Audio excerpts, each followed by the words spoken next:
Hello and welcome back to Shakesyear. We are suddenly in Act 5 of the Puritan. We're in Act 5, Scene 1, and we're going to get to hear from Edmond today. But yesterday we were just finishing up with Act 3, so we've got some catching up that needs to happen. And rather than do that while I'm describing the next couple scenes, I'll just fill in on the bits that you might not remember as we go along to try to keep this reasonable, even though this is going to be a long one, so buckle up.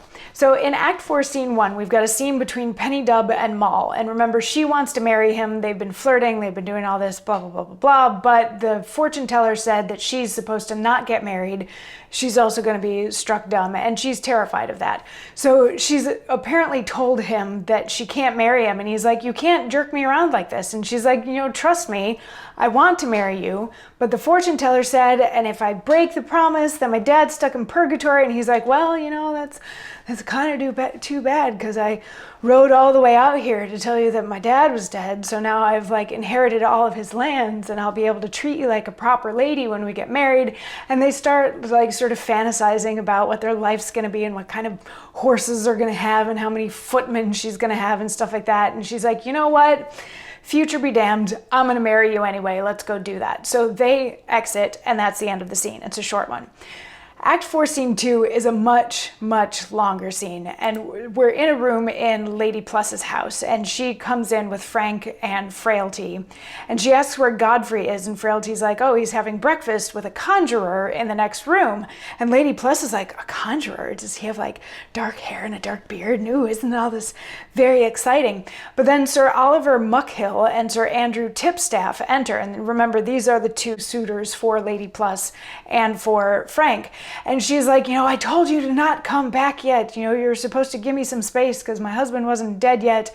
But because of what this fortune teller said, I do have to get married. But I'm not going to do it again immediately. I'm going to put it off for as long as I possibly can. And Frailty had stepped out for a second and comes back in and is whispering in her ear while Tipstaff flirts a little bit with Frank, who isn't really into flirting with him right now.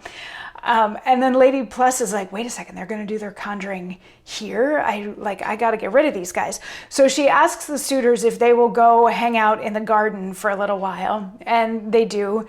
And then she and Frank retire to the adjoining room, though maybe that's still on stage. That bit isn't quite clear. But anyway, Godfrey, Idle, Pieboard, Edmond, and Nicholas enter, and they're like, oh, look at this room. This is a nice room for the conjuring. It is a little bit dainty. And Sir Godfrey's like, yeah, my sister is really particular about this room. So if in the conjuring, if he has to spit or anything, could you please spit into the fireplace so as to not mess up the rest of the room? And Pieboard says sort of very loudly, as I'm presuming he's nudging Idle in the ribs, he's like, the conjurer won't have to spit on anything, I'm pretty sure. And they're like, okay, that's good. So everybody except for Pieboard and Idle leave. They go into the next room, but they then start listening at the door and watching through the keyhole and everything like that. And Idle starts putting on a show of conjuring. He's stamping on the ground, and there's thunder effects that are happening.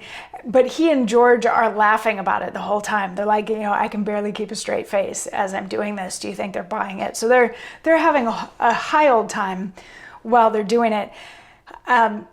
So Idle's stamping on the floor, and he's shouting all these crazy words, and to the people outside it seems like he's controlling the thunder.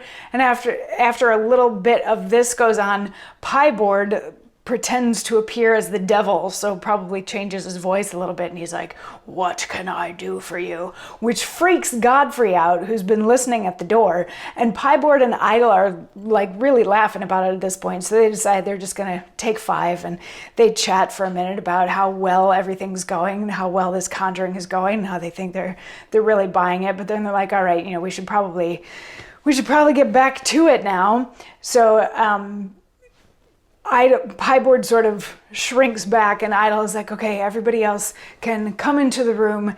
Your chain is in the garden by the rosemary bushes. So they all run out to go find it. when they leave, Edmond comes in and he's like, oh, this room is so hot and it smells like sulfur and I know what the devil smells like and all this sort of thing. So he goes to open the window and Pieboard goes to Idle. He's like, let's mess with him a little bit and tell him that you can make him invisible. And Idle's like, okay, go sit over there. So Idle goes back over to Edmond. He's like, I'm with my conjuring, with the simple waving of my hand 3 times, I could make you invisible. And Edmond's like, no, okay, but yeah, make me invisible. That could be fun. So he's like, whoa. He's like, okay, poof, now you're invisible. Go talk to the guy that's like way over there. So he goes over to Pieboard and starts, like going like this and trying to get Pieboard to recognize him. And he like tweaks his nose and Pieboard's like, who's doing that? What's going on over here? Enough that it convinces Edmond that he's invisible. And he's like, oh, this is great. Now I can get revenge on Sir Godfrey, who hurt my feeling the other day. When he comes back inside, I'm going to smack him on the ear because he was mean to me. So Godfrey, Lady Plus, Frank, and Nicholas come back in from the garden. They found the chain. Godfrey is over the moon to have his chain back, and Edmond smacks him upside the head. And Godfrey's like, Edmond, what was that for? And Edmond's like, who's Edmond? I'm invisible. And Lady Plus is like, Edmond, why did you hit your uncle? And Edmond's like, wait a second, I'm not invisible? And Pieboard and Idle are like losing it over there, and they're like, no, I guess you must have missed it when I uninvisibled you just like a minute ago.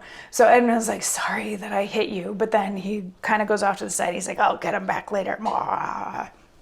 But Godfrey is so happy to have his chain back, and Lady Plus is so impressed by the conjuring and all this sort of thing. So she decides that if she has to marry somebody, she wants to marry Captain Idle, and that's a good thing to be a captain's wife.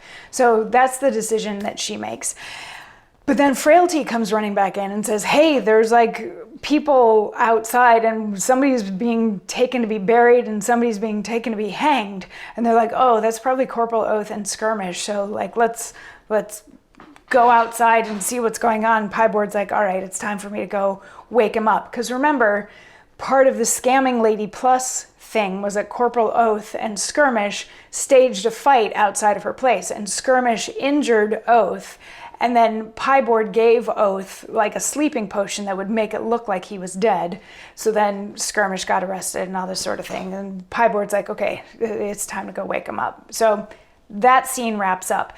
But it sort of bleeds into Act 4, Scene 3. This play is kind of interesting. It does that a couple of times where it transitions pretty smoothly from what happens in one scene into the next. So in Act 4, Scene 3, we're on the street in front of Lady Plus's house as this procession that they just talked about is going by, and all the people who just exited to go outside and watch enter as if they're exiting the house to hear. So if you were going to stage this somewhere, maybe you'd want to do it on like one of those Broadway stages that has the moving turntable type stage so that you could have the inside and the outside of the house and they could just walk out there while the procession's happening. But anyway, that's not necessarily for me to stage, just a thought, but also maybe a recommendation that this seems like it should just sort of bleed into the next scene.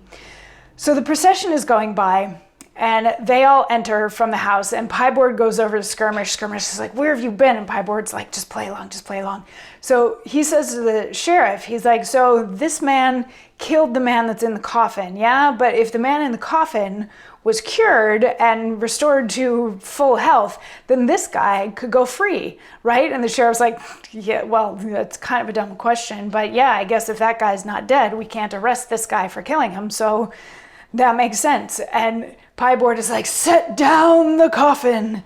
So they set down the coffin and he opens it just about the time that Corporal Oath is waking up. So he like shakes him and wakes him up a little bit. And then everybody's like, oh, he's back from the dead.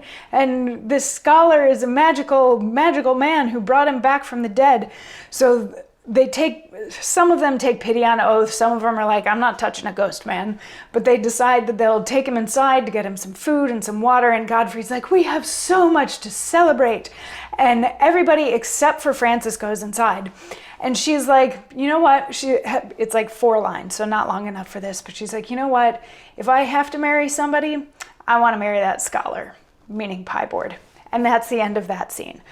So even with all the suitors that we've had going on, Lady Plus now wants to marry Idle, and Frank now wants to marry Pieboard. And Moll is going to get married one way or the other, or so she says. So Act 5, Scene 1. Whew, we've made it to the scene that today's monologue is actually in. And we are on the street in front of Lady Plus's house yet again. And today is wedding day for both Lady Plus and Frank. And Edmond is running around. He's like, we have to do this and we have to do this. And he's giving all of these instructions to Frailty. He's like, you have to run to the butcher's and you have to run to here and you have to get the officiant and you have to do all of these things because there's still a lot to do. This is the wedding day. And Frailty is like, you just want me running around and doing all this stuff? And he's like, yes, then go, go, go, go, go. So Frailty goes off to complete some of these tasks. And Edmond has a moment on stage by himself to say today's monologue, wherein he says, I shall have a simple father-in-law, a brave captain, able to beat all our street. Captain Idle. Now my lady mother will be fitted for a delicate name. My Lady Idle. My Lady Idle. The finest name that can be for a woman. And then the scholar, Master Pieboard, for my sister Frances, that will be Mistress Frances Pieboard. Mistress Frances Pieboard. They'll keep a good table, I warrant you. Now all the knights' noses are put out of joint. They may go to a bone setter's now. Hark, hark, oh, who comes here with 2 torches before him? My sweet captain and my fine scholar. Oh, how bravely they are shot up in one night. They look like fine Britons now, methinks. Here's a gallant change in faith. Slid they've hired men and all by the clock. So it's a little bit of just sort of exposition, but it's also a different side of Edmond that we haven't really seen. Remember when we've seen him by himself before, he was talking about how his dad wasn't really that great of a guy, so he didn't have to be that great of a guy and everything like that. But here he's considering who these 2 new men are that are going to be brought into the family. And he likes Captain Idle for his mom. He thinks that that's a good match. And then she'll be Lady Idle, which sounds great. And then he's like, Frances Pieboard, Mistress Frances Pieboard is a little bit of a mouthful, but he's like, and then also, haha, to all of those other suitors. But, they might come in and try to break somebody's nose because they didn't get to marry either of these women. And then about halfway through, the captain and Pieboard start coming in, and he's like, oh, who is that? It's the captain and the scholar. And look, they actually look like respectable men now. That's kind of a cool thing and a surprising change of pace. So the 3 men all greet each other and, how are you? How are you? Are the brides ready? All of this sort of conversation. And then the musicians come in and Idle's like, oh, we should give them some liquor because they'll play better if they're a little boozed up. And Edmond agrees to that. And then everybody exits. And that's the end of Act 5, Scene 1. Whew. So that's where we're going to end for today. So we've still got a couple of weddings coming up that we're going to need to figure out what's happening there. And do we think Moll is already married or not? I don't know. Place your bets in the comment section. But anyway, tomorrow we'll pick up with Act 5, Scene 2. So I'll see you then. Mwah.